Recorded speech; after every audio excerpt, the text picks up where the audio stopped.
As World War II ground into its second year, military planners on both sides faced the same fundamental challenge. How do you defeat an enemy when traditional warfare seems impossibly difficult?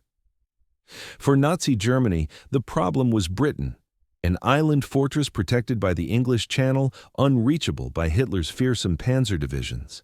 The solution they chose was to starve Britain into submission by strangling her supply lines with submarines prowling beneath the Atlantic waves. For the Western Allies, the challenge was equally daunting. Germany sat at the heart of Fortress Europe, her industrial machine churning out weapons and ammunition, her cities filled with workers supporting the war effort.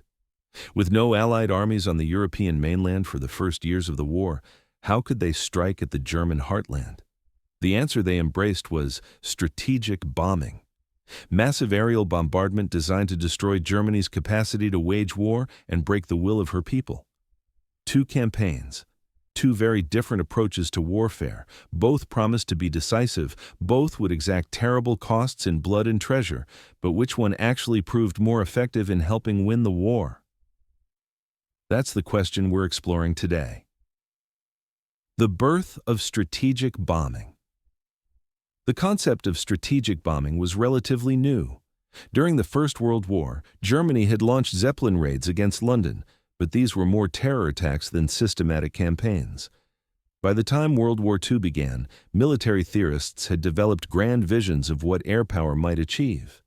Italian General Giulio Douhet had argued that bombers would always get through to their targets, raining destruction that would shatter enemy morale and cripple industrial capacity. Britain entered the war with a policy of restraint. The initial directive was clear: avoid deliberate attacks on civilian areas. If Germany restricted its bombing to military targets, so would Britain. But war has a way of eroding such distinctions. In August 1940, German Luftwaffe bombers accidentally struck civilian areas in London. The Royal Air Force immediately retaliated with a raid on Berlin. Hitler was furious, and the gloves came off. Germany launched the Blitz, a sustained campaign of terror bombing against British cities that would last from September 1940 through May 1941.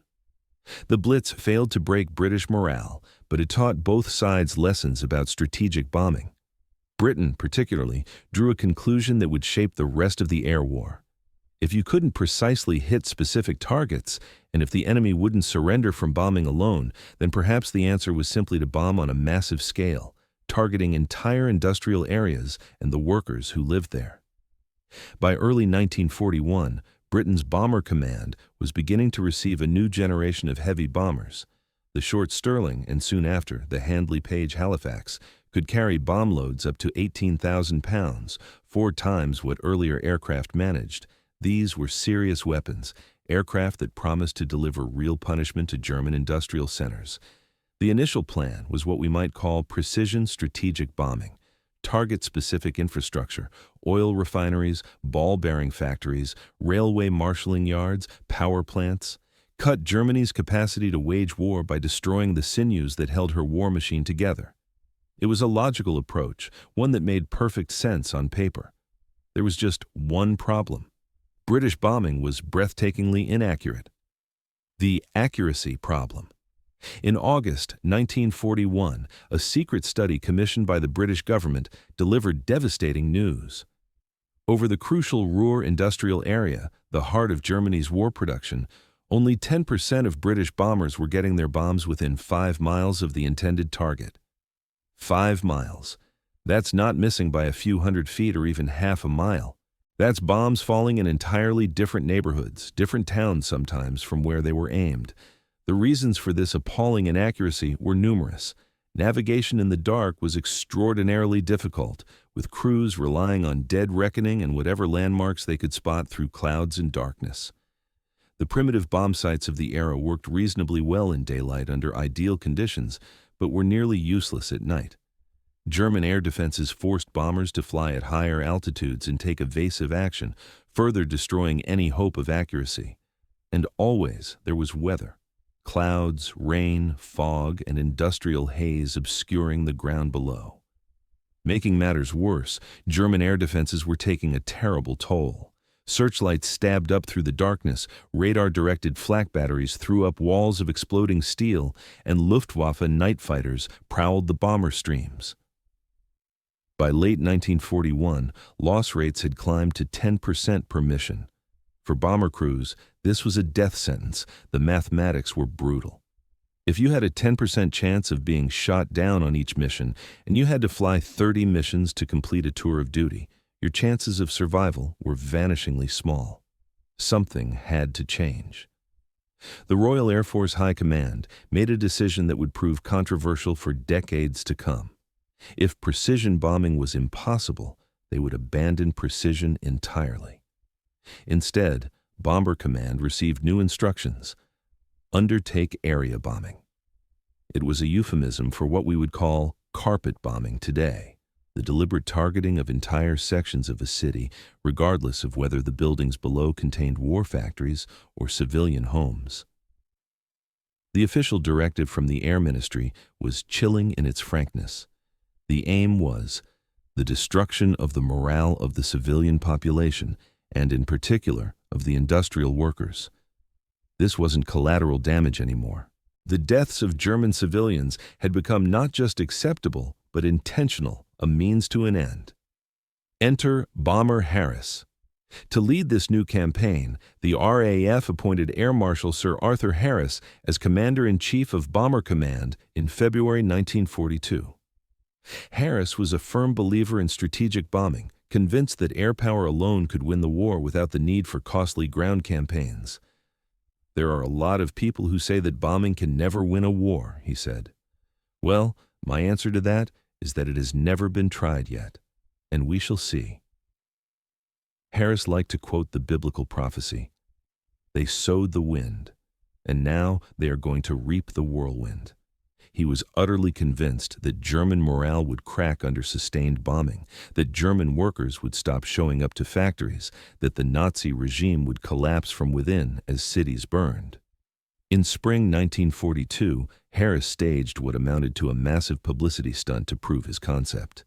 He scraped together every available aircraft in Bomber Command, including training planes and obsolete models.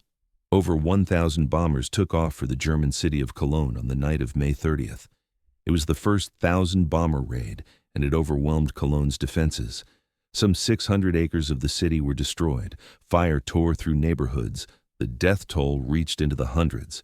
But from a military perspective, the most important number was this: only 39 British aircraft were lost, less than 4% of the attacking force. Harris had proven that mass bombing could saturate German defenses, that overwhelming numbers could get through. He now had the full backing of Prime Minister Winston Churchill to prosecute his campaign of area bombing. Harris also had a new and truly outstanding weapon. The Avro Lancaster bomber, which entered service in numbers during 1942, would become the finest heavy night bomber of the war.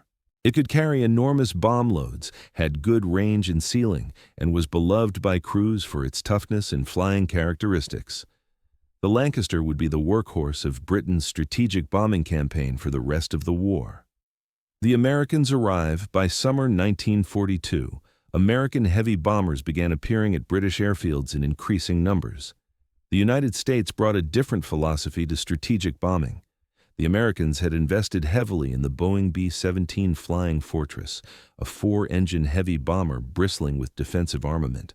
13.50 caliber machine guns gave it fearsome firepower. The theory was that formations of flying fortresses could fight their way through to targets in daylight without fighter escort.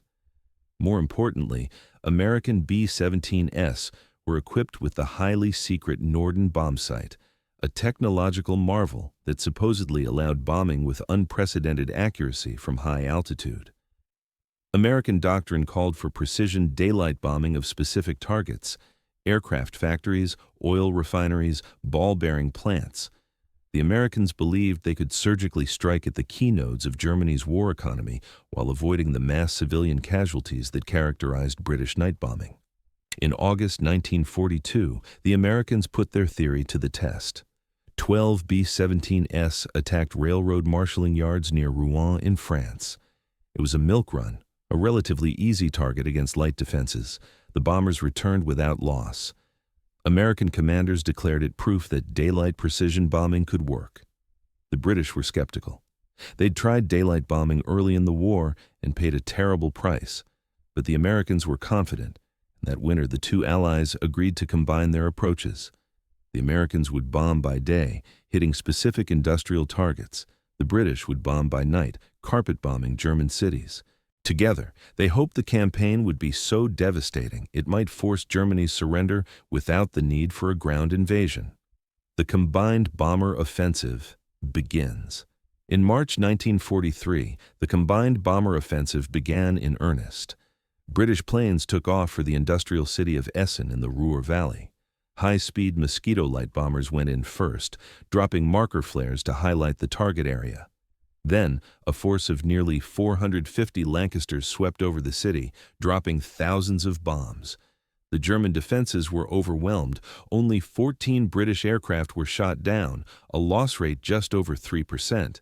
It seemed like Harris's strategy of overwhelming force was working. The Essen raid was followed by wave after wave of similar attacks on industrial towns throughout the Ruhr. But success bred German adaptation. The Luftwaffe began concentrating night fighters in the area. Ground-based radar improved. German air defenses started taking a heavier toll. British losses climbed back toward 1 aircraft in 10, the unsustainable threshold that had forced them to change tactics back in 1941. Harris reluctantly called a temporary halt to the campaign. Then, British intelligence informed Harris about a new countermeasure. It was codenamed Window, and it consisted of nothing more than clouds of aluminum foil strips dropped from aircraft. As the foil strips tumbled through the air, they completely jammed German radar systems, turning the defenders' electronic eyes blind. The simplicity was beautiful. The effect promised to be devastating. In July 1943, Harris launched Operation Gomorrah against the port city of Hamburg. Bombers equipped with Window completely befuddled German radar-directed defenses. Aircraft dropped both high-explosive bombs to blast open buildings and incendiary bombs to start fires. The conditions were perfect for catastrophe. A warm summer night, low humidity, and wooden construction throughout much of the city center. As fires spread and merged, they created a phenomenon that had been seen before, but never on this scale: a firestorm. The firestorm in Hamburg generated its own weather system. Winds approaching 150 miles per hour roared through the streets, feeding oxygen to the flames. Temperatures in the firestorm zone reached 800 degrees Celsius. Asphalt in the streets melted. People caught in the firestorm were incinerated or asphyxiated as the fire consumed all available oxygen. When it was over, some 40,000 people were dead and 500,000 were homeless. 4 months later, in autumn 1943, Harris launched a new campaign against Berlin itself, Germany's capital and largest city. But by now, the Germans had begun adapting to Window. They developed new tactics, relying more on visual tracking and coordination between fighters and ground controllers. British losses climbed again. By spring 1944, Bomber Command was back to losing nearly 1 plane in 10 on raids over Germany. Even worse, there was no sign that German morale was cracking. Industrial production continued to increase. Workers kept showing up to factories. The Nazi regime remained firmly in control. Area bombing was killing thousands of German civilians and reducing cities to rubble, but it wasn't producing the decisive results Harris had promised. American daylight bombing, promise and reality. Meanwhile, the American campaign of precision daylight bombing was facing its own crisis. By spring 1943, U.S. Army Air Force's raids were reaching deeper into Germany. But American losses were climbing steadily. Around 1 in every 15 planes was being shot down, and remember, each B-17 carried a crew of 10 men.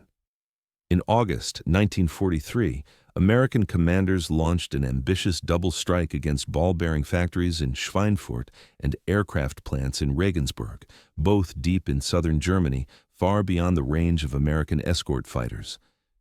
It was a disaster. The 380 flying fortresses, which American leaders had assured everyone wouldn't need fighter escorts, were savaged by German fighters. 60 bombers were shot down, a loss rate over 16%. Another 17 were damaged beyond repair. The losses were unsustainable. The Americans were forced to temporarily suspend deep penetration missions into Germany. The air war had reached a stalemate. Neither British night bombing nor American daylight precision bombing seemed capable of delivering a knockout blow. The technological solution. The breakthrough came from an unexpected direction. British engineers had been experimenting with an American fighter, the P-51 Mustang. They replaced the American Allison engine with a British-built Rolls-Royce Merlin engine. The modification transformed the aircraft. The new P-51 had the range to escort bombers deep into Germany, and it was a superb fighter, fast and maneuverable, more than a match for German interceptors. As Allied forces prepared for the invasion of France in early summer 1944, both British and American bomber forces were assigned to attack German transportation networks and oil production facilities. This represented a return to targeted infrastructure bombing, but now the Allies had the tools to make it work. P-51 Mustangs escorted American bomber formations all the way to their targets and back.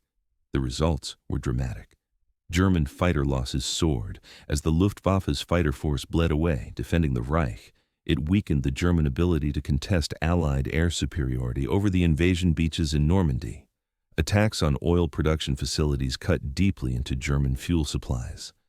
By late 1944, much of the German Air Force was grounded simply for lack of fuel. The strategic bombing campaign against oil and transportation proved highly effective, but one man wasn't satisfied.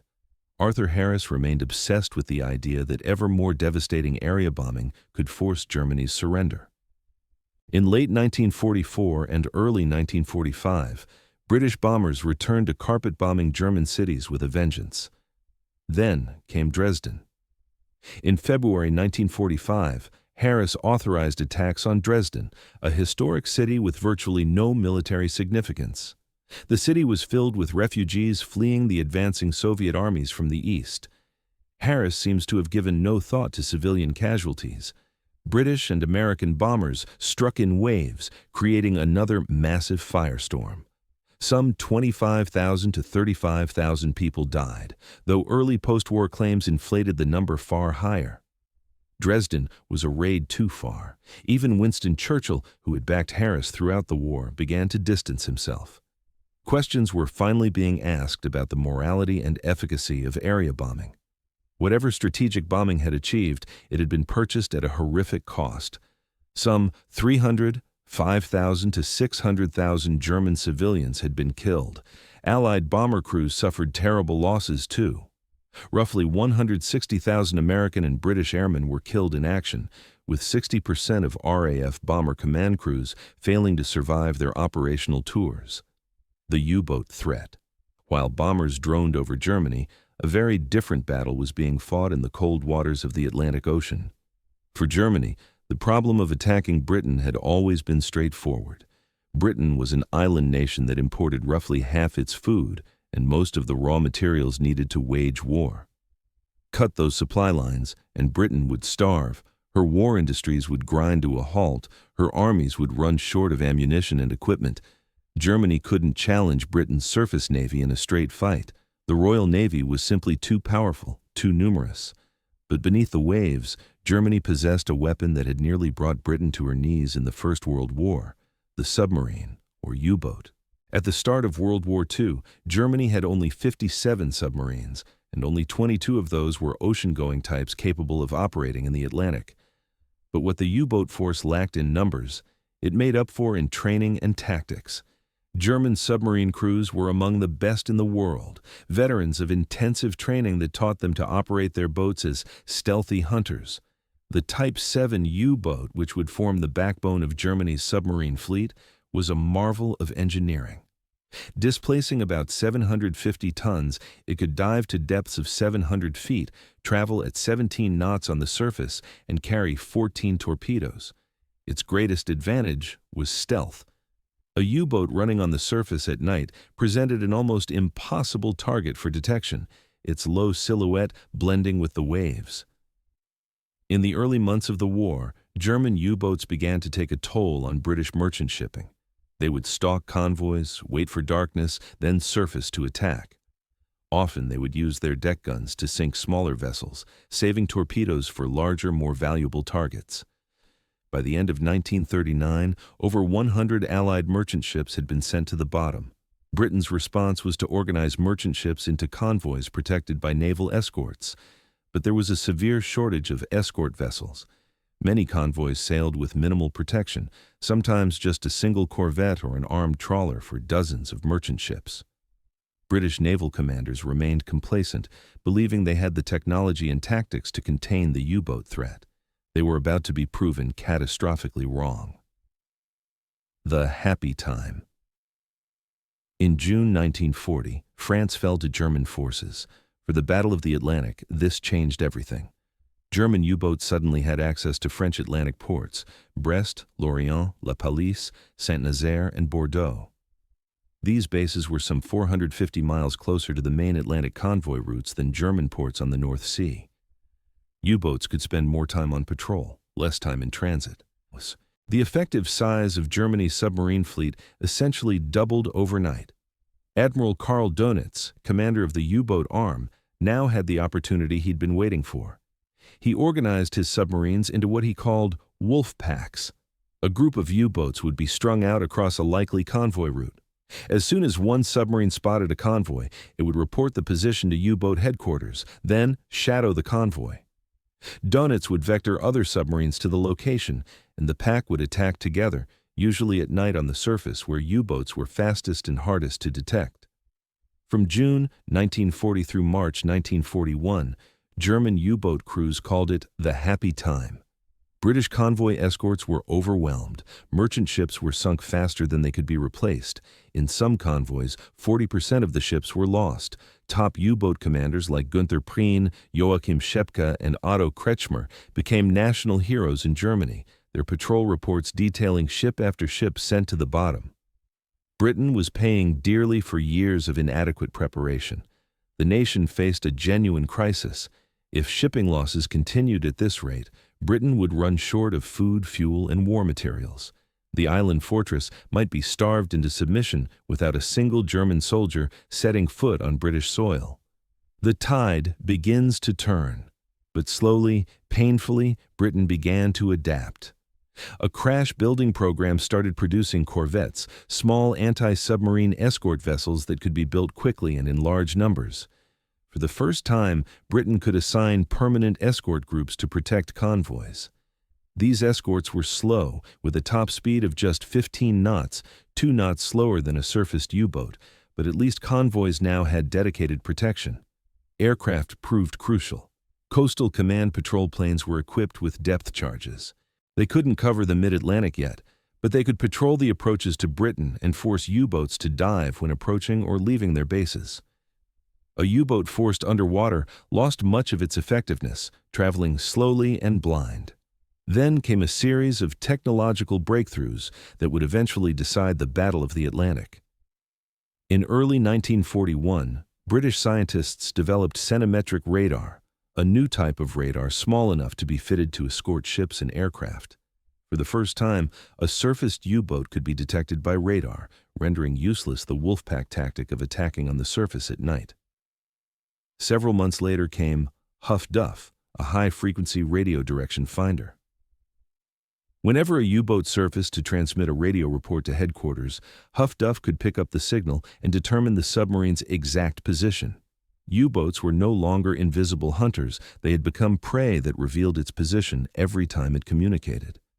In March 1941, British luck improved dramatically. 3 top German U-boat commanders were killed in quick succession, including the legendary Günther Prien. Then came a capture that would reverberate through the rest of the war. In May 1941, the British destroyer Bulldog forced U-110 to the surface and captured the submarine before her crew could scuttle her. On board was an Enigma coding machine and, crucially, the naval codebooks that went with it. This windfall gave British codebreakers at Bletchley Park the key they needed. Soon, Britain was reading German naval communications, learning where U-boat patrol lines were positioned. Convoys could now be routed around known U-boat concentrations. The wolf packs had to search harder and wider to find their prey, reducing their effectiveness. America enters the war. In December 1941, following Pearl Harbor, Hitler declared war on the United States. Admiral Dönitz immediately dispatched U-boats to American waters. What followed became known as the Second Happy Time, and it was a slaughter. The U.S. Navy's commander, Admiral Ernest King, refused to implement convoy systems, ignoring British advice based on hard-won experience. American merchant ships sailed alone, silhouetted at night against cities that refused to implement blackouts. German U-boats had a field day. In the first 3 months of 1942, more than 400 American merchant ships were sunk. U-boat commanders called it the American shooting season. The losses were staggering, worse than anything Britain had suffered. America was learning the same brutal lessons Britain had already learned. By May 1942, Admiral King finally implemented convoy systems along the American coast. Immediately, losses began to fall. But Dönitz adapted again. He concentrated his U-boats in the Black Gap, the area in mid-Atlantic too far from land for aircraft to reach. Convoys would steam through this area with minimal air cover, and wolf packs would fall on them in waves. During October 1942, 56 Allied ships were sunk in the Black Gap. By March 1943, Allied losses reached 120 ships in a single month, while Germany lost only 12 U-boats. Churchill later wrote that the U-boat peril was the only thing that truly frightened him during the entire war. It looked as though Germany might actually succeed in severing Britain's Atlantic lifeline.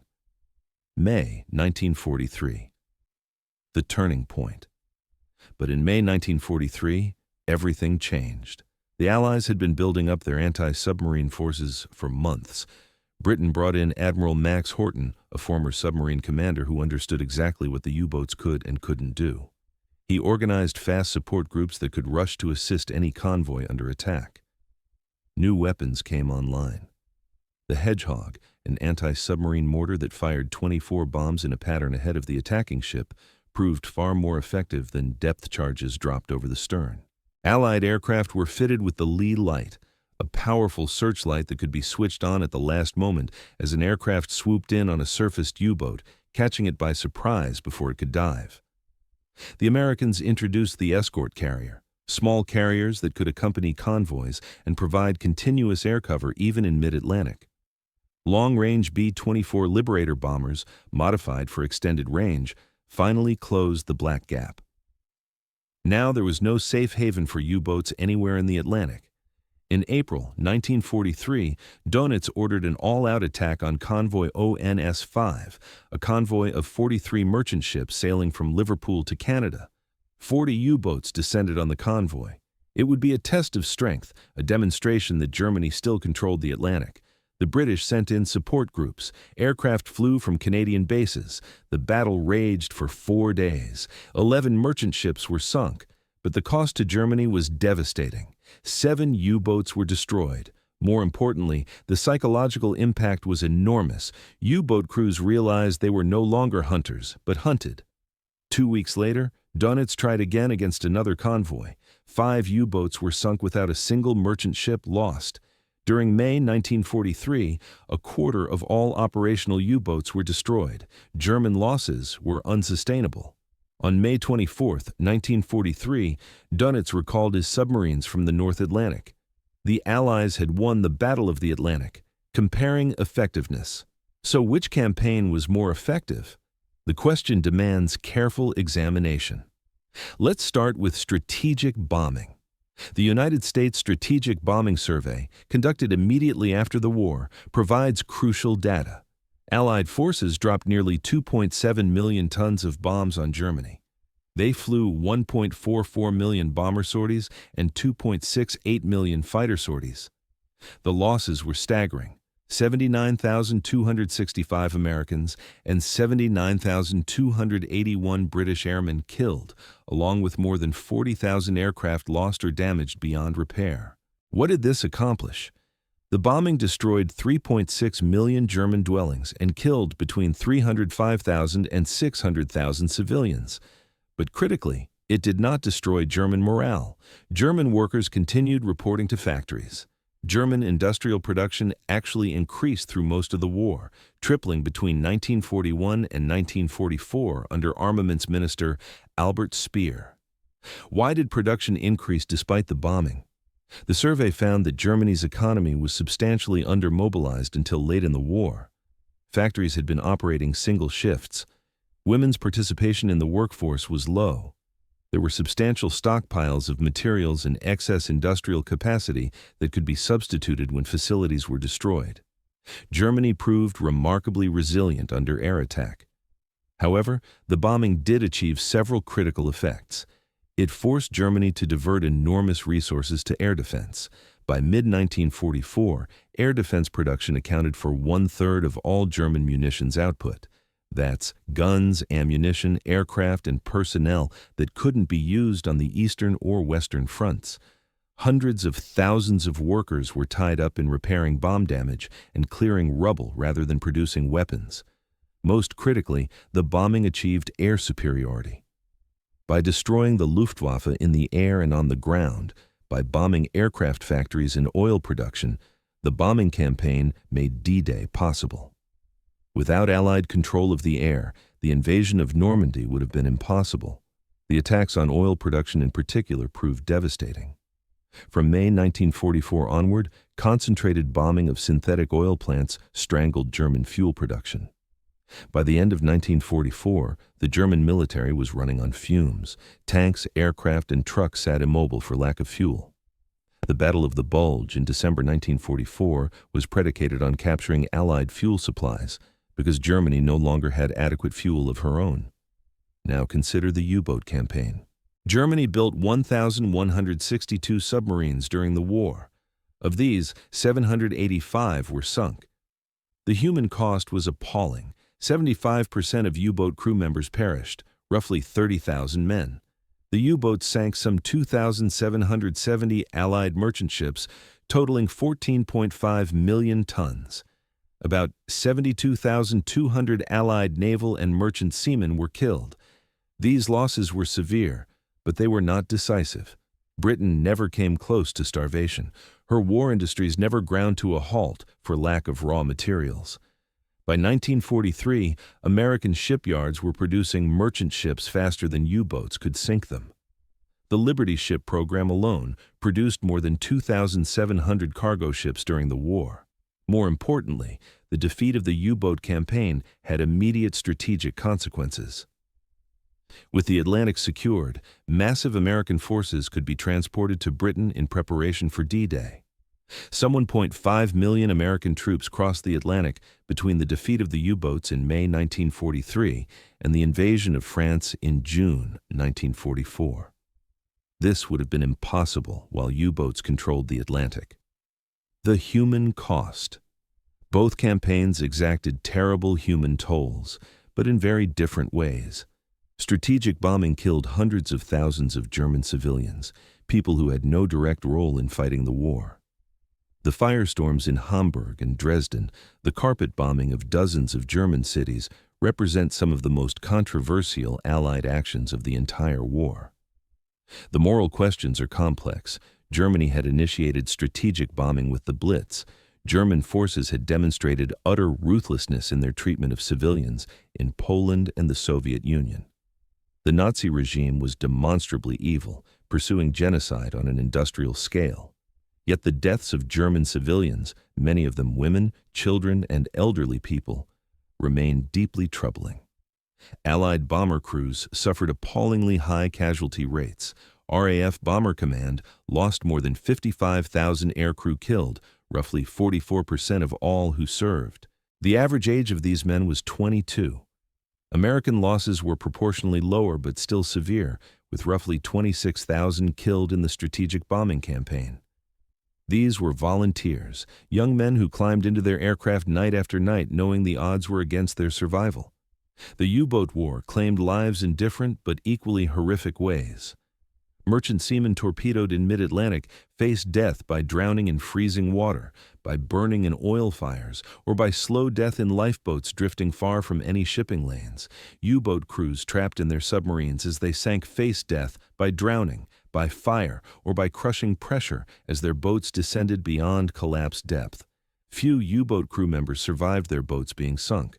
The survival rate was perhaps 25%, far lower than for any other service. The verdict: if we're asking which campaign was more effective in contributing to Allied victory, the answer becomes clearer when we consider strategic impact and timing. The U-boat campaign came closest to success in the first years of the war, from 1940 to early 1943. If Germany had possessed more submarines at the war's start, if the U-boats had been given higher strategic priority, if technology had developed differently, the outcome might have been different. But by May 1943, the Battle of the Atlantic was effectively decided.